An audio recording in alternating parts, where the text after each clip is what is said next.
10 साल आगे हम देखते हैं कि प्लैनेट अर्थ की हालत बहुत ख़राब हो चुकी है। जहाँ तक भी नज़र जाए वहाँ तक बस तबाही का मंजर ही नज़र आए। तभी वहाँ दूर हमें एक ब्राइट लाइट नज़र आती है। 3 परमैन्स मिलकर एक अकेली परमैन से फाइट कर रहे होते हैं। वो दिखने में पाको जैसी लग रही थी और एक नॉर्मल फाइट नहीं बल्कि बहुत भयंकर और बहुत सीरियस फाइट लग रही थी।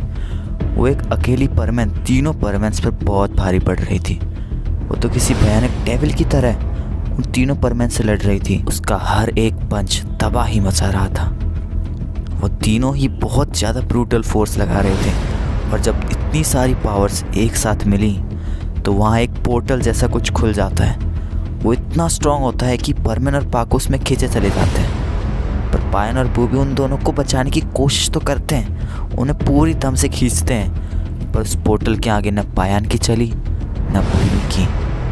इसके बाद वो पोर्टल परमैन और पाको दोनों को खींच लेता है। पाको वहाँ भी नहीं रुकती है और जिस टाइमलाइन में वो आती है वहाँ पर भी तबाही मचाने लगती है। परमैन पाको को रोकने की कोशिश करता है, पर परमैन को भी अंदर अंदर ये पता था कि सुमिरे यानी कि पाको पर किसी भी चीज़ का कोई भी असर नहीं होगा। वो अब बेकाबू हो चुकी है और बस तबाही चाहती है।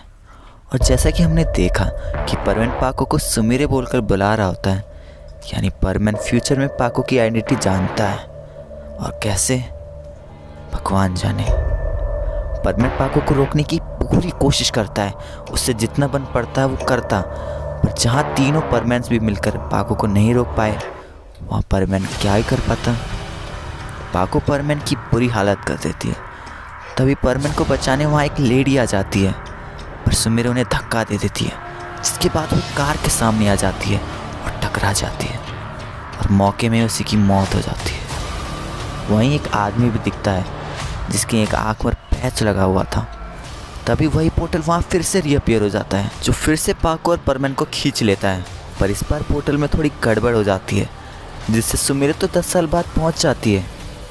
बट परमैन उस टाइमलाइन में फंस जाता है जिस दिन सुमिरे के गायब हुए 3 दिन बचे थे अभी, जहाँ सब नॉर्मल चल रहा था। और इत्तेफाक से परमैन वहीं टेलीपोर्ट हो जाता है जहाँ बर्डमैन अर्थ पर रुके हुए थे। बर्डमैन अपनी वाइफ की फ़ोटो को देखकर रो रहे थे। परमैन बर्डमैन को पहचान लेता है और खुशी से उनके पास जाता है, क्योंकि वो परमैन फ्यूचर से आया था तो उसकी पोशाक बर्डमैन की जैसी ही थी थोड़ी सी। परमैन बर्डमैन के कंधे पर हाथ रखता है और बर्डमैन जब पीछे मुड़कर देखते हैं तो पहली बार में तो थोड़ा कंफ्यूज हो जाते हैं कि ये मेरे जैसा दिखने वाला आदमी कहाँ से आ गया। पर बाद में परमैन बर्डमैन को समझाता है कि वो फ्यूचर से आया है। परमैन से फ़ोटो छुपाने के लिए बर्डमैन अपनी बीवी की पिक्चर अपनी डिस्क में छुपा लेते हैं। बर्डमैन परमैन को अपने बर्ड प्लैनेट के घर में ले आते हैं। बर्डमैन परमैन को आराम करने के लिए कहते हैं, क्योंकि वो देख लेते हैं कि परमैन की कंडीशन बिल्कुल भी ठीक नहीं है। बर्डमैन कहते हैं, देखो परमैन, तुम थोड़ा आराम कर लो। मुझे पता नहीं है कि तुमने कैसे विलन से लड़ाई करी है, पर पक्का विलन बहुत खतरनाक और बहुत ताकतवर होगा जिसने तुम्हारी ऐसी हालत कर दी है। परमैन बर्डमैन को उस वॉर के बारे में बताते हुए कहता है कि बर्डमैन, आप नहीं जानते, फ्यूचर बहुत ख़राब हो चुका है। आपको लग रहा होगा कि हमने फ्यूचर में कुछ भी गलत होने नहीं दिया, हमने सबकी रक्षा करी, हमने सभी विलन्स को निपटा दिया, पर असलियत में ऐसा नहीं है। पर फ्यूचर में ऐसा कुछ भी नहीं हुआ है, बल्कि इसका तो बिल्कुल उल्टा हुआ है। दरअसल पाको। और तभी परमैन बर्डमैन के घर में रखी हुई एक लेडी की पिक्चर देखता है जिस पर माला चढ़ी हुई थी।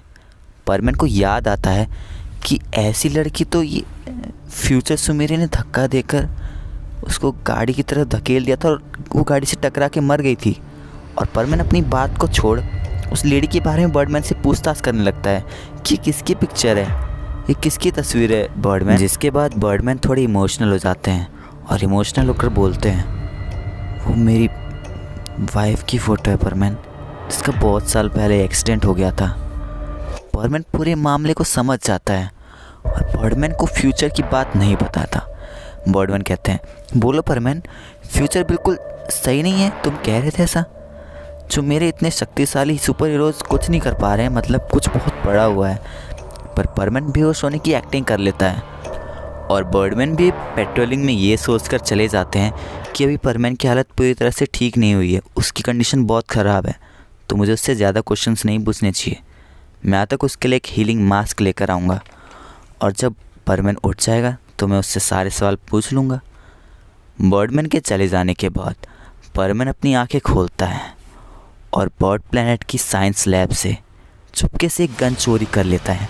क्योंकि वो फ्यूचर से आया था तो उसे उस गन के बारे में पहले से ही पता था कि ये गन किस तरह से काम करती है, इसके क्या काम है और इसमें अभी क्या कमी है, जो परमैन चुटकी बजाकर ही ठीक कर देता है और वापस बर्डमैन के घर आ जाता है। वहाँ पहले से ही बर्डमैन थे।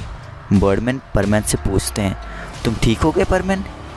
ये लो मास्क, इसे तुम लगा लो, इसके बाद तुम और पूरी तरह से एकदम फिट हो जाओगे।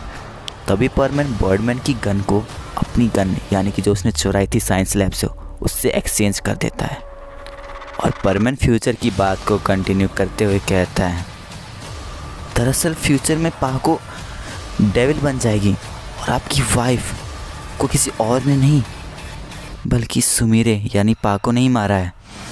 ये सब बातें परमैन बर्डमैन को बता देता है, जिसके बाद बर्डमैन तो गुस्से से आग बबूला हो जाते हैं। परमैन बर्डमैन के माइंड को इतने बुरी तरह से ब्रेन वॉश कर देता है, जिसके बाद बर्डमैन सुमीरे के घर में घुस जाते हैं और उसको अपने साथ ज़बरदस्ती ले आते हैं, जहाँ पहले तो सुमीरे को बहुत ज़्यादा टॉर्चर करते हैं और लास्ट में जब उसका मन भर जाता है तो वो उस गन का यूज़ सुमीरे पर करता है, जिसके बाद सुमीरे वहाँ से गायब हो जाती है। पर बर्डमैन को ऐसा लगता है कि सुमीरे कोई छोटी सी जानवर बन गई होगी, तो उस पर ज़्यादा ध्यान नहीं देते हैं। और जब उस टाइमलाइन का परमैन बर्डमैन के पास आता है तो परमैन पर भी उस गन का यूज़ कर देते हैं, जिसके बाद परमैन के पेट में एक बहुत बड़ा छेद हो जाता है, जैसे कि गाइस पहले हुआ था, और फिर वो भी वहाँ से गायब हो जाता है। जिसके बाद तो हमें पता ही है कि परमैन कहाँ चला जाता है। बर्डमैन वहाँ परमैन पर गन चलाने वाला ही होता है कि तभी वहाँ फ्यूचर वाली सुमीरे, जिस पे बर्डमैन ने अपनी गन का यूज़ करके गायब किया था, वहाँ परमैन को बचाने आ जाती है। तभी वहाँ उस टाइम लाइन वाली सुमीरे भी उस बर्डमैन जैसे दिखने वाली लेडी के साथ वहाँ आ जाती है। और जब इतनी सारी टाइमलाइन वाली सुमीरे एक ही जगह पर इकट्ठा हो जाती हैं तो जो डिफरेंट टाइमलाइंस होते हैं उनमें क्लैश क्रिएट हो जाता है और वहाँ एक बहुत बड़ा ब्लास्ट हो जाता है। हम देखते हैं कि चिड़िया चहचहा रही हैं, सूरज की रोशनी खिड़की से अंदर जा रही है, पर्दे हल्की हवा के कारण हिल रहे होते हैं। तभी वहाँ एक मार्कशीट परमैन के फेस पर चला जाता है, जो कि अपने घर पर बेड पर ही लेटा हुआ था। परमैन तभी उठ जाता है, उसने परमैन की कॉस्ट्यूम पहनी हुई थी। तभी वहाँ कबा और साबू मित्सो के घर के नीचे आ जाते हैं और मित्सो को बुलाते हैं। तभी मित्सो जो होता है अपने परमैन की कॉस्ट्यूम जल्दबाजी में उतार के उनके पास चला जाता है। तभी कबाव सुमीरे का ऑटोग्राफ मित्सो को दिखाता है। बर्डमैन हवा में अपनी स्पेसशिप के साथ उड़ रहे थे और परमैन के कमरे के अंदर आ जाते हैं और परमैन को बताते हैं कि किस तरह उसके ऊपर एक लोहे का पिलर गिर जाता है। वो पिलर इतना भारी होता है कि उसका मास्क भी उसे हैंडल नहीं कर पाता है, जिसका इम्पैक्ट उसके मास्क को बहुत ज़्यादा डैमेज करता है और मित्सो के सिर को भी काफ़ी ज़्यादा डैमेज करता है। जिसके बाद सुमीरे तुम्हारी बॉडी को मेरे पास लेकर आती है। हालांकि उसकी भी हालत काफ़ी ख़राब होती है, बट वो कहते हैं कि तुम्हारी इलाज वो पहले करे, तो इसलिए मैं तुम्हारी बॉडी का इलाज पहले करता हूँ। मैं तुम्हारे इलाज तुम्हारे कमरे में ही करता हूँ, क्योंकि अगर मैं बर्ड प्लैनेट जाने लगता तो पता नहीं तुम्हारे साथ क्या हो जाता, तुम आज होते या ना होते कुछ नहीं पता था। तो इसलिए मैं तुम्हारे मास्क और तुम्हारे पोशाक के साथ तुम्हारा इलाज करता हूँ। और इस समय मैं तुम्हारे अंदर एक ऐसी चीज़ इंजेक्ट कर दिया था मैंने कि जिससे तुम्हारा जो है दर्द तुम्हें ना हो, क्योंकि वो चीज़ तुम्हें सपने दिखाएगा जो कि तुम्हारे होने वाले दर्द से भटकाने के लिए, जो कोई भी नॉर्मल एनेस्थीसिया नहीं कर सकता।